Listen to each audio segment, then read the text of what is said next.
It's Vin Robinson. Welcome to the comfort of my home.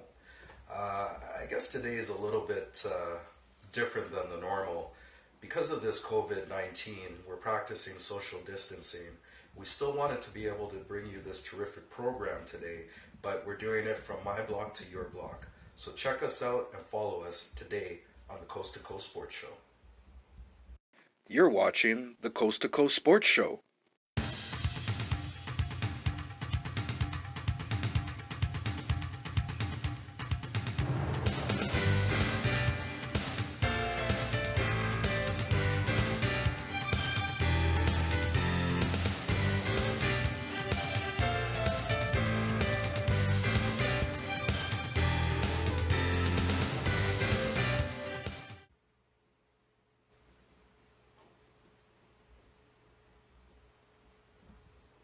Hey everyone, welcome back to our show.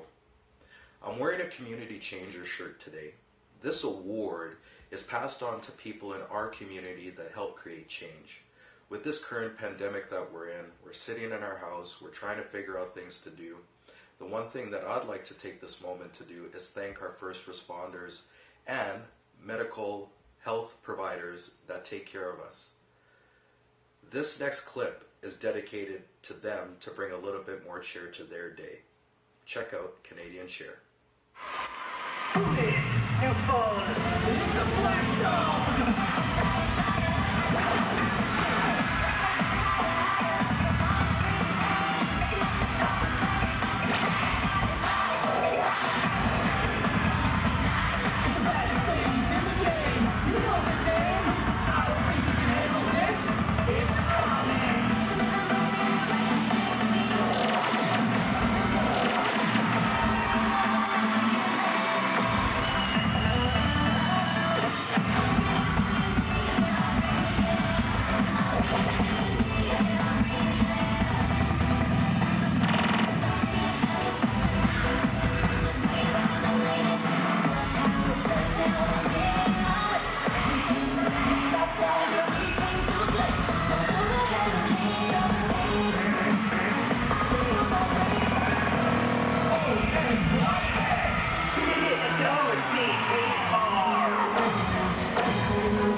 Cycling is my job. If I'm not putting enough energy into it, I'm not doing my job properly. I give back to my body by filling it with what I know it needs to push to the next level. Knowing what goes into your body is so important as an athlete. It's what keeps your blood pumping and your muscles moving. Power comes from the energy within, and it's important to give thanks to that. Redpath and CanFund have allowed me to move from Alberta to Ontario, where I can be near the best facility in the country. I'm proud to be Canadian.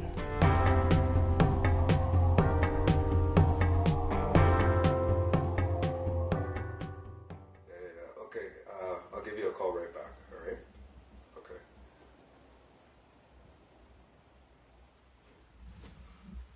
Hey, welcome back to our show.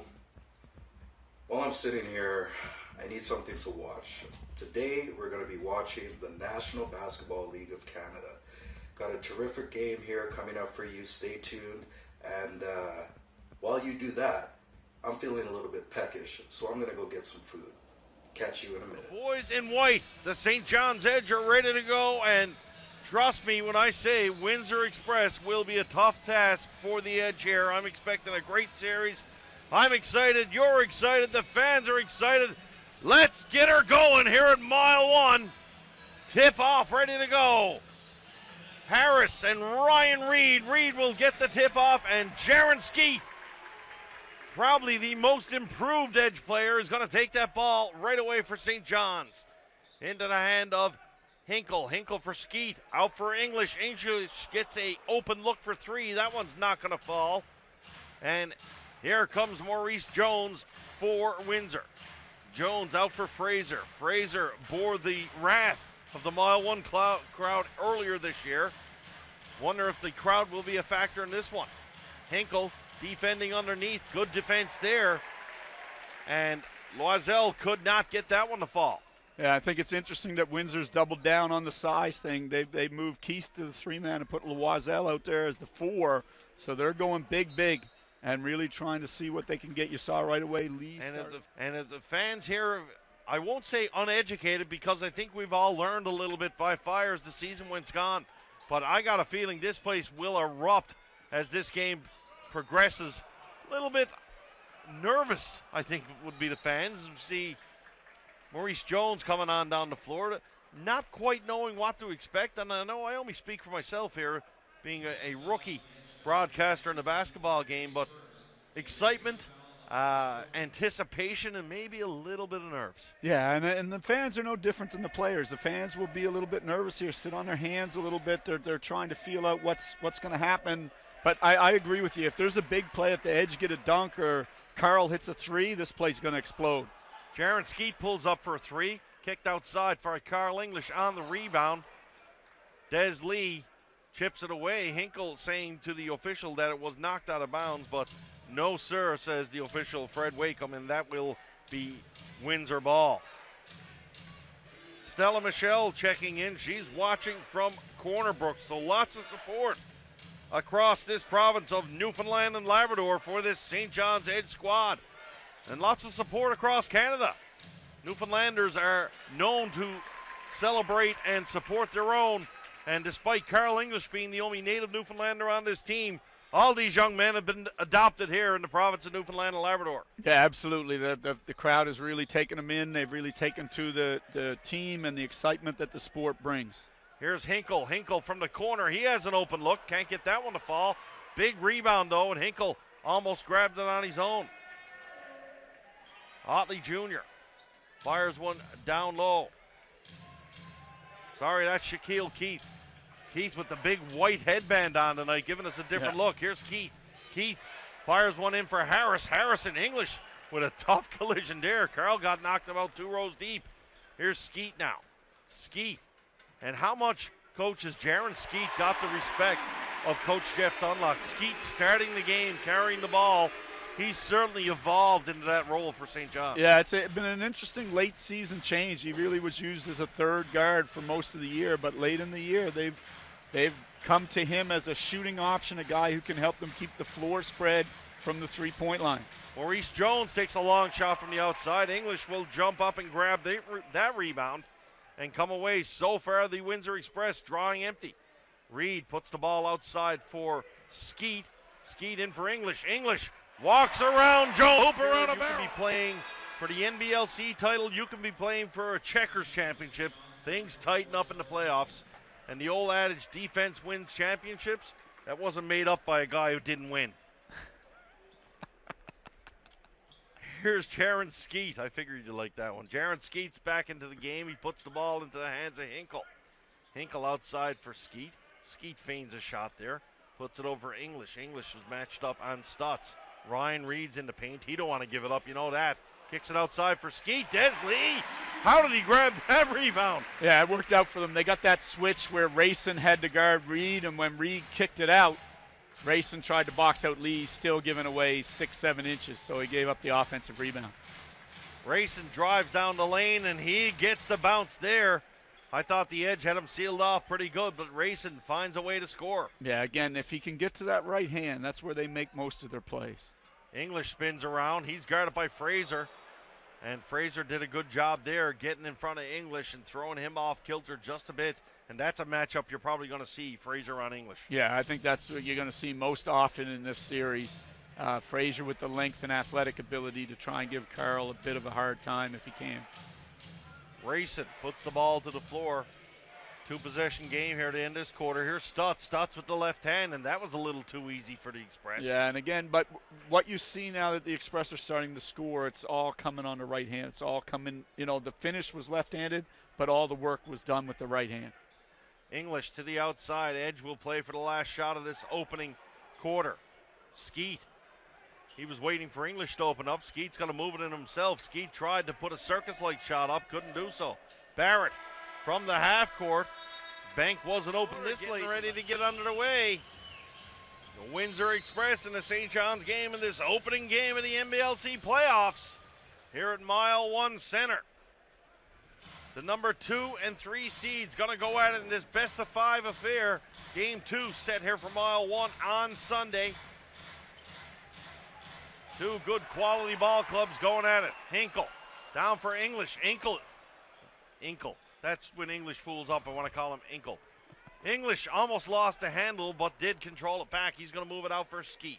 Yeah, we saw the double team there on Keith, so they're not messing around. They brought Hinkle right away as Lee gets another offensive rebound. Des Lee's just going to stand under the basket and wait for the boys to miss, and the ball's just going to fall in his hands. It's working for him. Yeah. I could probably play basketball and rebound if it was like that. Here's Rayson. Rayson steps from the outside, and he hits that one from a long way out. No surprise, though, Doug. We saw him in the pregame shooting multiple shots from that spot. Yeah, and he they're not the Express are not a great three-point shooting team. Stutz is a good three-point shooter. They have some guys who can make it, but they don't shoot it extremely well, so they need Rayson to make some of those. Ransford Benprong is checked into the game. 7-point lead now for the Windsor Express, their biggest of the game. Williams outside. Hinkle sets the pick up top for Williams. Williams watching Hinkle run his route, can't get there. Williams puts the ball into the hands of Glaze, out for Hinkle. Hinkle, shot clock down to 3. Glaze goes up. That's good defense. Good defense there, says the official, but I'm with you. How is that not a foul? He's in the air making contact. There was a lot of contact on Glaze when he went up there, and that's why he had to eventually try to pass the ball because he couldn't get it through the two arms that were hugging him. 2-possession game here at the end of this opening half. Ball kicked outside to an open Barrett. Barrett kicks it out. Here's Rayson from way up top. Rayson's going to draw short that time, and the rebound's grabbed by Carl English. English for Lee. Lee back into the hands of English. He's going to try to work it over for Karam Williams to work this offense. Logan Stutz is just all over Charles Hinkle out there. Yeah, well, he can't guard him, so he'd be willing to take a foul there because they have one to give. But there's a lot of contact here. Like, they're going to have to make some more calls at this end. He's on the inbounds, going to kick it out high to Desmond Lee. Lee puts it into the hands of Johnson. English trying to call the play from the corner. Johnson goes in. He's going to get a trip to the foul line. And that foul is called there at Mike Lucier. Sorry, not Mike Lucier. That is Eric Parker. Yeah, so it was possible. English spins, fires. English all ball on that's his English. And the St. John's bench is incensed there. And the Boo Birds are coming out to this St. John's Edge team. I've got all the faith in the world in these young men. And let's buckle up for a good half of basketball now.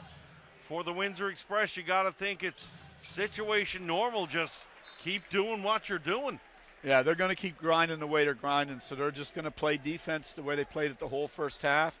And offensively, they're just going to keep working to find the types of shots that they like, and if they don't get a good shot on a possession, it doesn't flap them.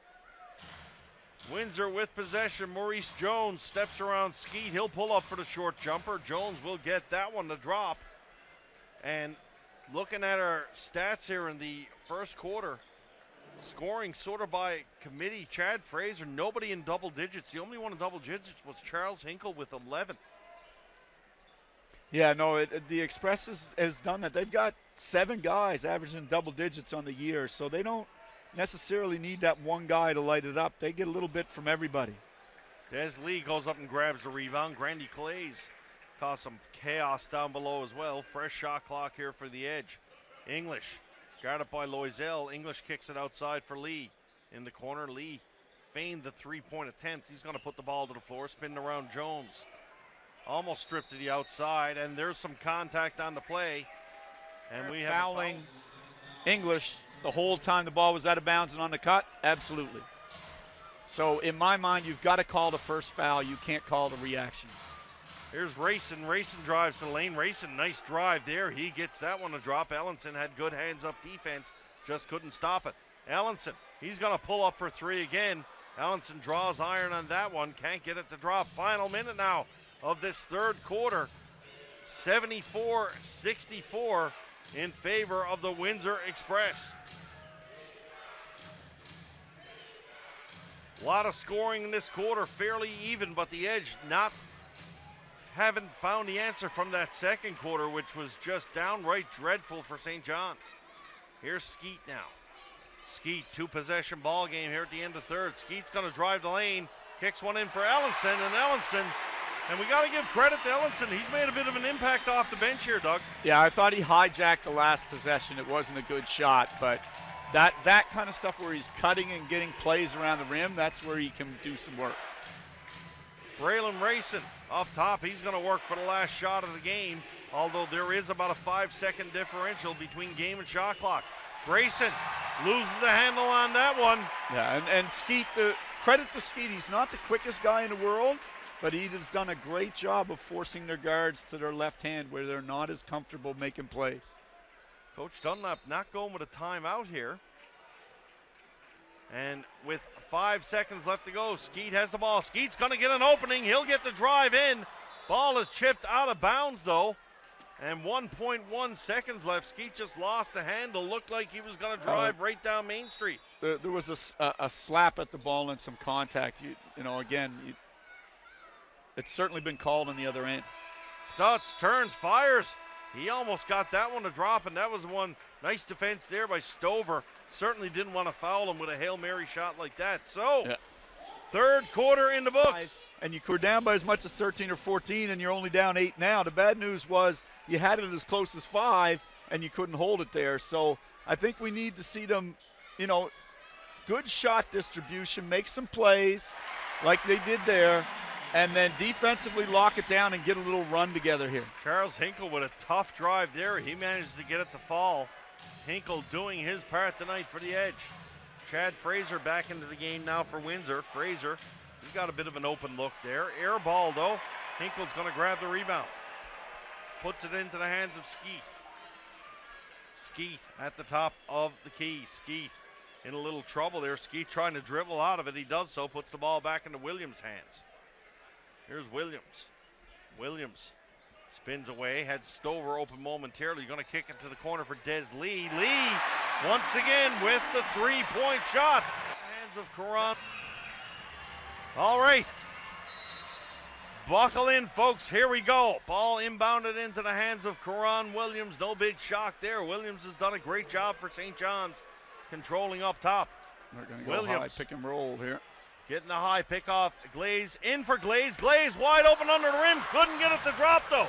Logan Stutz moves it for Fraser. How is that not traveling? And it was. Traveling is the call against Stutz. He turns it over with 2.8 left. St. John's will have one more chance. Actually a pretty good shot. They're going to inbound this. Go. That's something. Here we go. Glaze with the ball. Glaze with the shot. He catches the iron.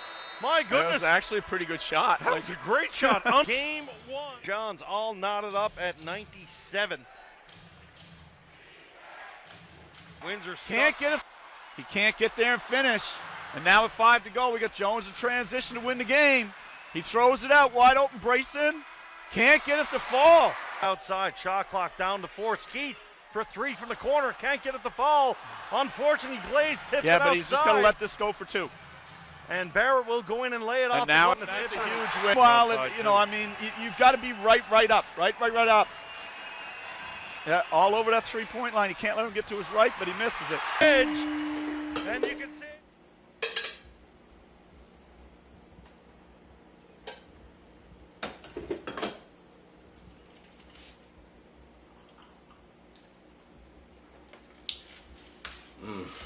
Nothing gets my day going better than a good cup of joe. Actually, any part of the day is good for coffee. It gives me the punch and a good kick that I need. The same type of hitting that you're going to see when you watch this next footage from Dakota Boxing. So check this out. 9 Round, your boxing connection.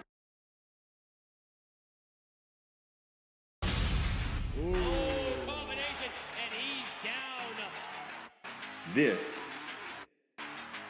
is Dakota. And now, the official fighter introductions. In the blue corner for the Holiday Inn, he's 9-13 as a professional, 38 years old, and stands 6 feet, 1 inch tall. He weighed in at 198 1/2 pounds, fighting out of Boxing by Sid in Kitchener, Ontario. Please welcome Michael Boncha. He takes the red corner. He's 10-3-1 as a professional, 36 years old, and stands 6 feet.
That's right. Just home, on lockdown, playing cards. We're going to be bringing you more entertainment because we know that you're chomping at the bit to find things to do. So make sure to check us out next week on the Coast to Coast Sports Show.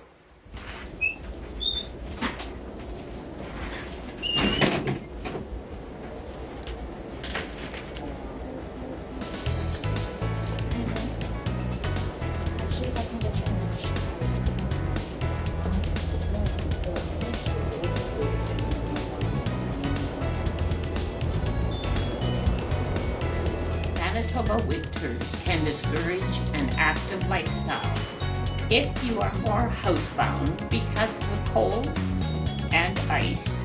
Turn your home into a personal workout space. When watching TV, stand up and exercise during every advertisement. Balance on one foot.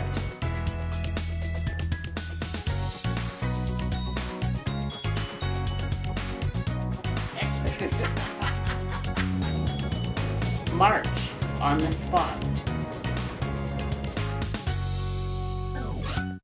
Stand up and sit down 5 times without using your arm.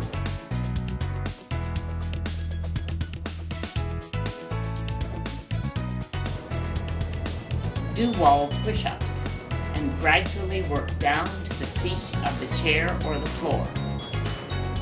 Your body and brain will thank you for small changes. Fit tip? We want to hear about it. Simply log on to coasttocoastsports.net. Under Contact Us tab to book. Health and wellness, making life better one day at a time.